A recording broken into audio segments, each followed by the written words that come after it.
Welcome to San Jacinto, Ecuador. We are in the Manabí province. Now this video is not just about San Jacinto, but also San Alejo, San Clemente, and that's because these three small fishing villages are along the same stretch of beautiful beaches, and you're gonna wanna come here.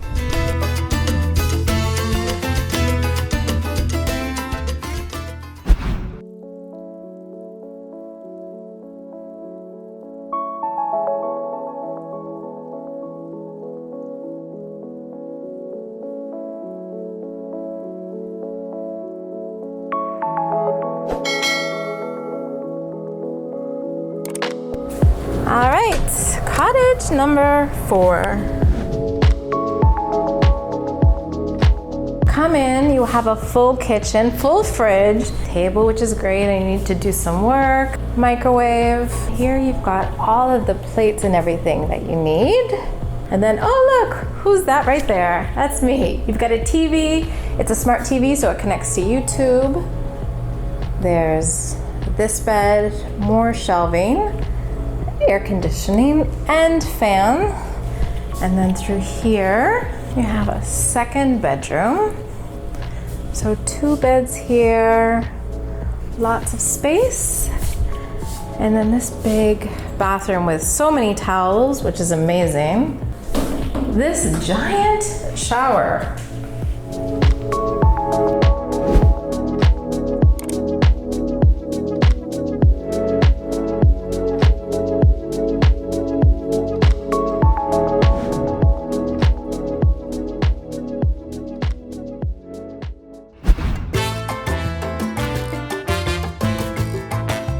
So here's a tip. If you're going to a real authentic fishing village, breakfast begins early. In fact, on the street as early as 5:30 a.m.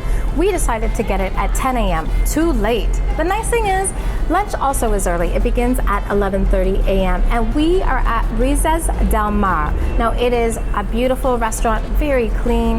It has dishes that range all the way up to $28. However, it also has a breakfast, lunch, dinner, so desayuno, almuerzo, merienda for only $4. And actually, we're here because it also offers a dish in the almuerzo that I love. It's called viche. Now viche is a pre-Columbian soup in Ecuador, and it's full of all of the local ingredients. So you'll have mani, squash, pumpkin, corn, beans. I see some carrots in here, I think. It's basically a soup that's just full of the bounty of this area, which includes fish. So you can get different types of viche. You might have a fish one or a shrimp one, but the heart of it is this flavor of this stock that includes the peanuts, the mani, which is really symbolic of the Manabí province. You're gonna find peanut in a lot of these dishes. And also, a lot of the dishes from this area end in iche. So ceviche, viche, corviche. There are other ones, I'm forgetting them. But anyway, let's get to the soup. I believe this is plantain, also local to the area. It's like if you could take a corviche and turn it into a soup, that is what viche would be. It has that, you know, delicious, warm, peanutty flavor. It's got the fish in it. It's so good. It's also filling. So personally, unless you're starving, I would recommend, if you get the almuerzo and part of it is viche, that you just split it, because this soup is enough for me for lunch for sure.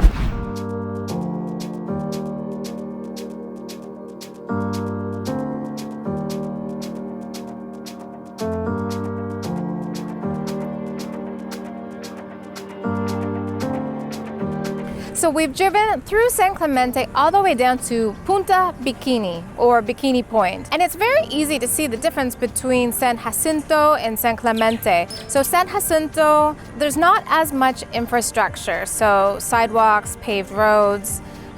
This is really a fishing village. San Clemente seems to be more developed, so paved roads, sidewalks, way more trees. Aesthetically, it feels nicer, although San Jacinto just has this local vibe, which I love. So I think the nice thing about staying where we are is that you're right in the center. So, you know, to go eat and and visit the cabañas. It's not far one way, and then if you want to come in and come to this beach, see Punta Bikini, it's also not far to go the other direction. It's interesting that such a small difference, you know, a kilometer or two, towns can be so different.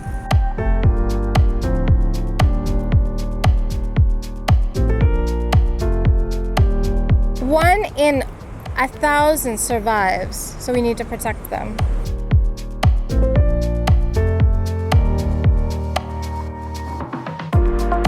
There's lots of construction right up there, houses being built. A lot of people want to live down here. The road all the way down to Punta Bikini is not paved, but it's a good road and it's paved almost the whole way. And so here you can see people are starting to clean up the beach. It's Friday, so the start of the weekend. If you want to rent these hammocks and things, you definitely don't want to see even just the debris.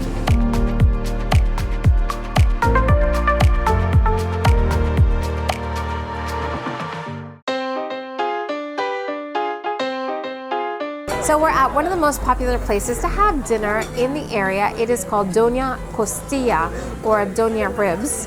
And so this is an asado place. They actually grill a bunch of different types of meat. Typical plates come with a side of minestra and rice.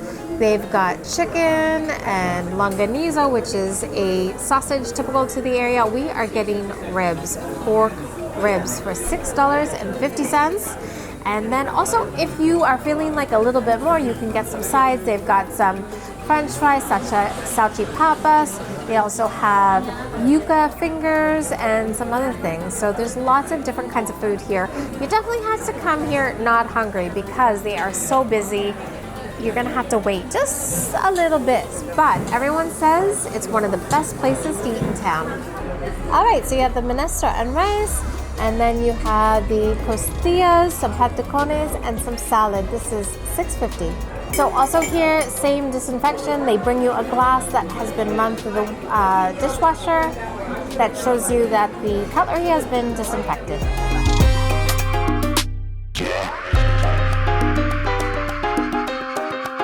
All right, so we're here for the pork ribs. You can see the grill marks. It's hot. It's actually burning my hands a little bit, but I'm gonna give it a shot. Oh, it's good. It's really good. It's very tender, and it tastes like it was off the grill. Oh, you just get like this porky grill flavor.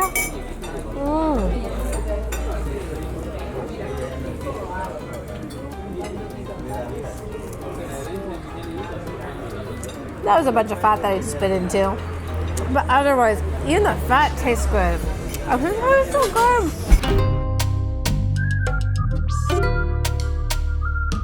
Good morning from La Boca. La Boca means the mouth, and this is the estuary of where the river runs into the ocean. We were here yesterday, lots of fishermen, and this morning we are meeting up with someone for a tour. Now, tours here right now run on the weekends, begin at $5. We actually wanted a private tour because tours can be up to 10 or even 17 people, and because Andreas is a bird watcher and likes to take photos, we thought it would be good to get a private tour so we could stop where we want to. Now, it's costing us $10 each or $20 total. Got the number from a guy. We're meeting him in 5 minutes. This is a mangrove area, and actually I flew my drone and I could see the estuary, mangrove, and then also all behind us are all of these shrimp farms. So such a good reason to eat shrimp here because they're literally right behind us. This should be an interesting one. It's a little bit cloudy, which is nice. It's been hot and humid here on the coast for the last few weeks, and so this cloud and breeze, I'm really loving.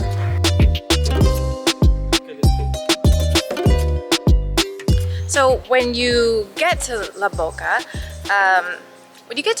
there's a bit of a wooden lookout point, and then also they have this platform where you can walk, I think 150 meters through the mangrove. So if you don't have time for a tour, you can see a little bit of the mangrove from the inside.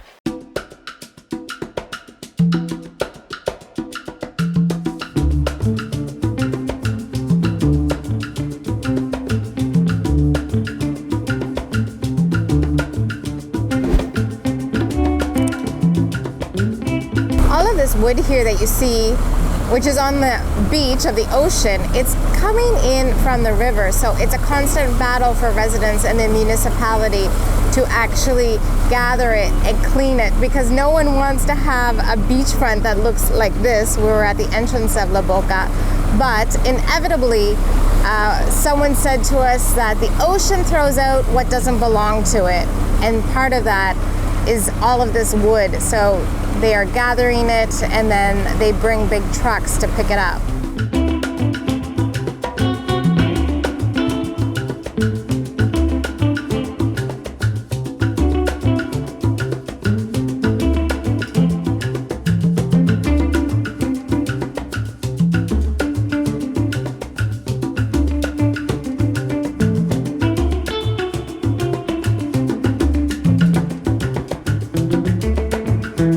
Learning so much right now about these mangroves. There used to be 96 hectares of mangroves here, and now there's only 16. And the reason it has decreased is because of the shrimp farms, which are encroaching on mangrove areas. And so they actually made this area 5 years ago a protected area, so you can't come into it and make it a shrimp farm anymore. Mangroves are really important to this area, not only to help regulate the temperature, to keep the soil fertile for all of these rice fields and other plantations, but also when it rains in rainy season, it protects it from flooding. So this area is very flat, and without these mangroves to take in the water, it would flood the area.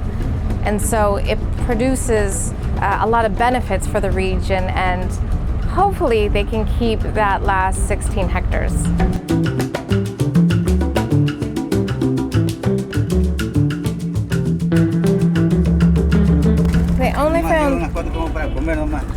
They could only find some small crabs right now, not any big ones.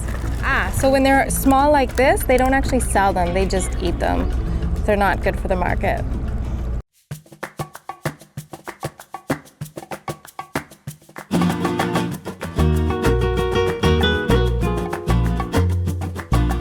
You know, if you believe that you care in the environment and that people should keep these areas, this is a really great way to do it for only $5 normally, or $10 for each of us simply because we had a private tour. You can support tourism, and when you make money from these natural areas, you show people that they can make money and have a sustainable business, and therefore it won't be lost to these expanding shrimp farms.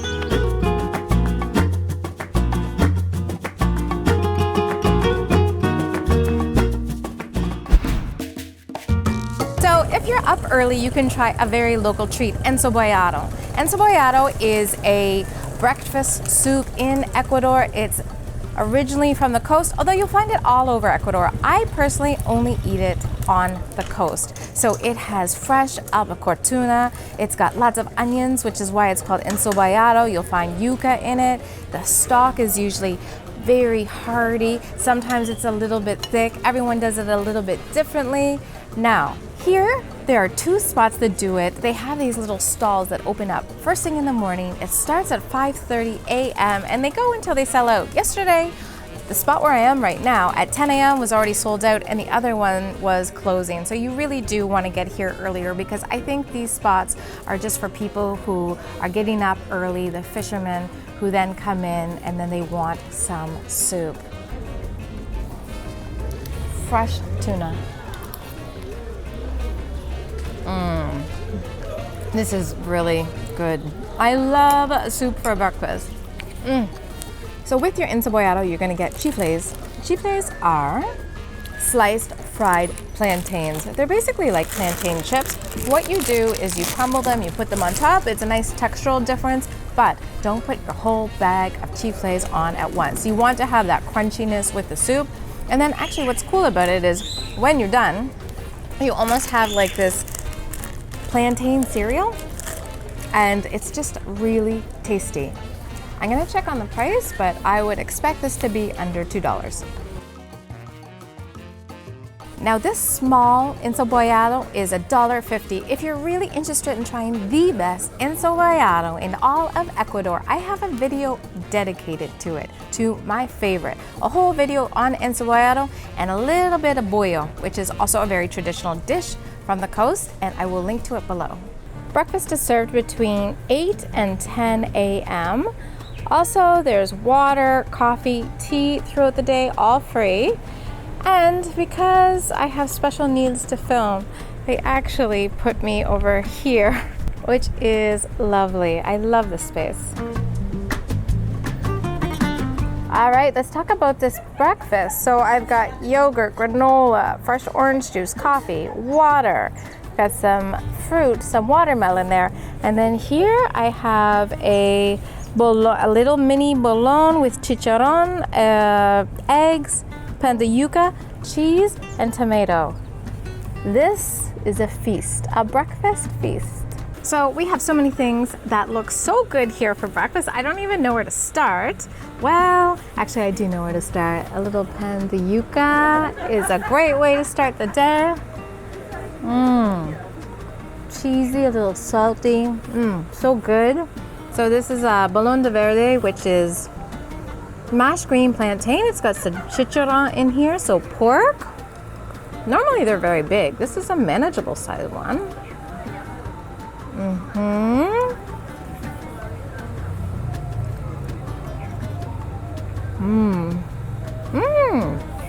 I think there's a little bit of peanut or mani in this as well. Also, you've got your standard eggs. We've got fresh cheese.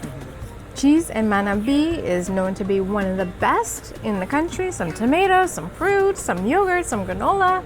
We're gonna be here for an hour. There's a lot of food and I wanna eat all of it. So cottages by the sea, it's so tempting just to stay in here. The cabanas, under the shade, you're by palm trees, I'm looking at a pool. It's almost like being like at an all-inclusive if it was just really, really small. It's like the best of both worlds. But they do keep the front door open to remind you there's a world outside. You gotta go out there. So we went out exploring this morning, came back in to get out of the sun, but it's time to go back out because it's 2 p.m. We need to eat lunch. And so we're heading back to San Jacinto. I just love the cabañas there. It's just such a great vibe. The food is fantastic. The people are great. It's just like a very local feel that is just chill, relax. I love it. So the great thing about it too is we can walk there. So we're gonna get ready. And the grand plan for today is to try arroz marinero, which is usually like this big giant rice dish with tons of seafood on top. It can be quite pricey because there's tons of seafood, but we saw over in the cabañas, you know, because they're buying direct from the fishermen, it's actually quite affordable. So I think that's a grand plan for today. All right, slight change of plans.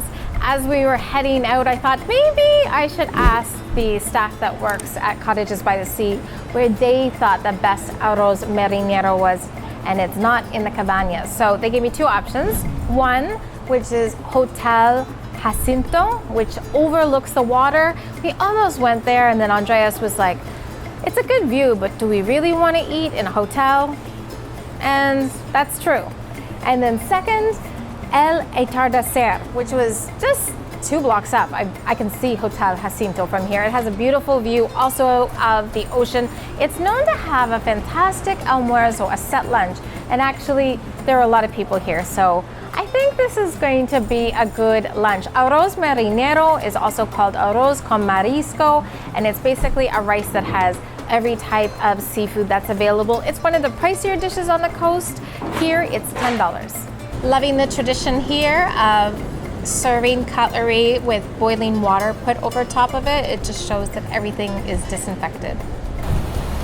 So before we get our meal, they dropped off a plate of sal prieta, which is a spice in the Manabí province in most of its food, and it includes peanuts and some other spices, and then we have sweet plantain. So the idea is you take your sweet plantain, oh, it's hot, they just cooked these, and then you eat it. So prieta means dark. So sal prieta literally means dark salt. And so the base recipe for it is roasted peanuts, coriander, achiote, and corn flour. And then lots of people add other things to it. So you might get some oregano, some other spices, but that's kind of the base, what to expect. Usually people won't tell you what they put into it. It's usually a secret recipe. Oh, it's good. It's sweet, peanutty. Feels like a childhood potato chip flavor going up. This is just a really nice way to start a meal and was such a surprise.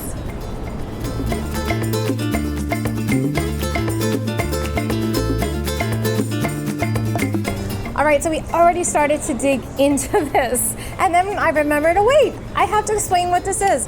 Huge amount of rice. I can see some clams, some prawns, some shrimp, some calamari. I think also we have some black conch in here, a side of sweet banana. There's probably more things in here that I'm missing because we haven't dug down to it. Now, some people would compare this to a Spanish paella, and paella is cooked differently, but it definitely has the same kind of feeling where, you know, you've got some flavored rice here. It's briny like the sea. We did ask for a little bit of lime because lime, oh, look at that, there's the calamari. Lime and seafood just go so well together.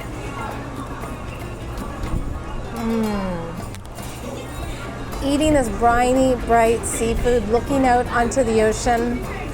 This is the perfect day. So good.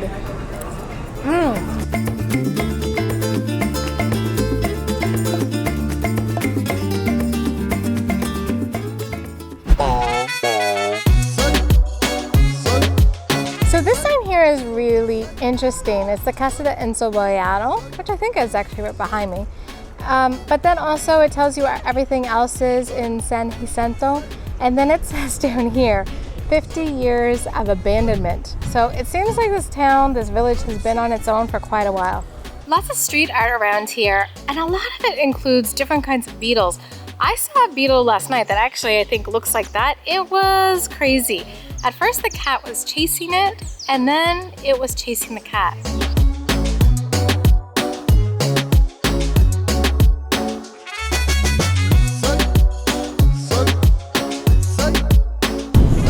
All right, so we have seen there are 8 guys, they're pulling on this rope. Andreas says it's a fishing practice he thinks is called arrastre. So on this rope, they would have like lots of hooks and things. And so it's a way to catch fish, but it looks like it's so hard. They've been pulling this for so long. You can see there's a guy right there who's just like pounding on his thighs. And look at the birds. And then you can see another group of people doing it down there. And look, and the birds are like in between the two groups. Yeah, the waiting. birds are smart. They're just waiting for these guys to bring the fish in. Honestly, I don't even know. I've never seen anything like this before.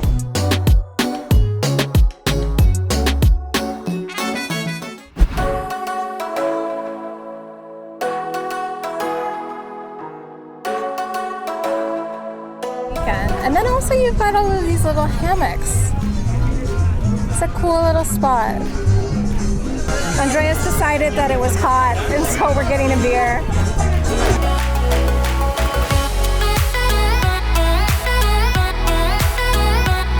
So if you're headed to La Boca, the road to La Boca, you're gonna go by San Jacinto Beach, and there are all these little cabañas, and this is one of the best places to eat. Actually, on the weekend, they have empanadas, corviche. During the week, not all of them are open, but some are open, and they've got entrees.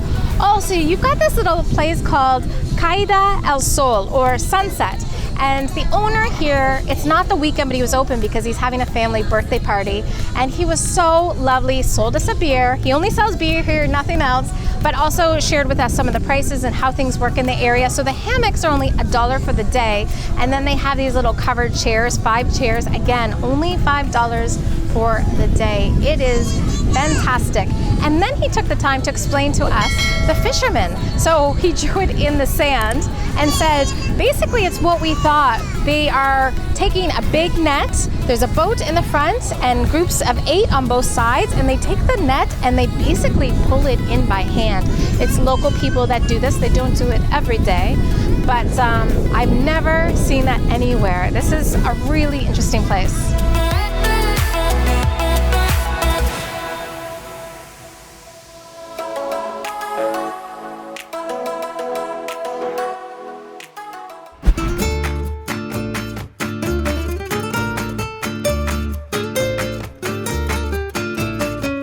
All right, so we're on Playa San Jacinto. Now, we have not spent much time in San Clemente at all because we love it here. We are at the Cabañas on the way to La Boca, and we are at the Cabaña El Complejo. It's 4 p.m. on a Friday, so it is time for a caña manabita, which is a sugarcane alcohol called aguardiente, specific to this region. You cannot get it outside of Manabí, and it's considered the best in all of Ecuador.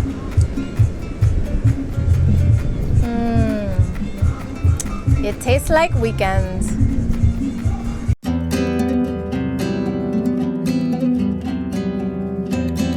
Last sunset here in San Jacinto. Now I know some people might be disappointed that I didn't feature more of San Clemente, but I have to make the videos that reflect our travels instead of what people want to see. And so while San Clemente looked wonderful, it looked like it had, paved streets, sidewalks, it also felt a little bit more like a town that expats lived in and maybe had even taken over. Whereas San Jacinto for me felt like we were actually visiting a place, experiencing their culture. I could be wrong. I am open to coming back to San Clemente, but I would just say if you're coming to this area, 1 kilometer down the road is San Jacinto, and it's a really wonderful place. Until next time, when we are in Manta, Ecuador.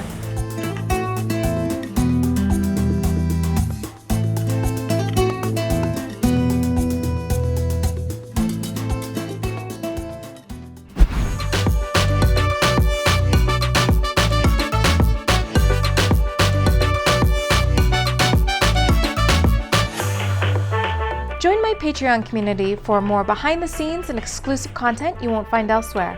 You can also find me on Instagram, and be sure to like this video and subscribe to my channel. All of these things make my day. Thank you so much for your support.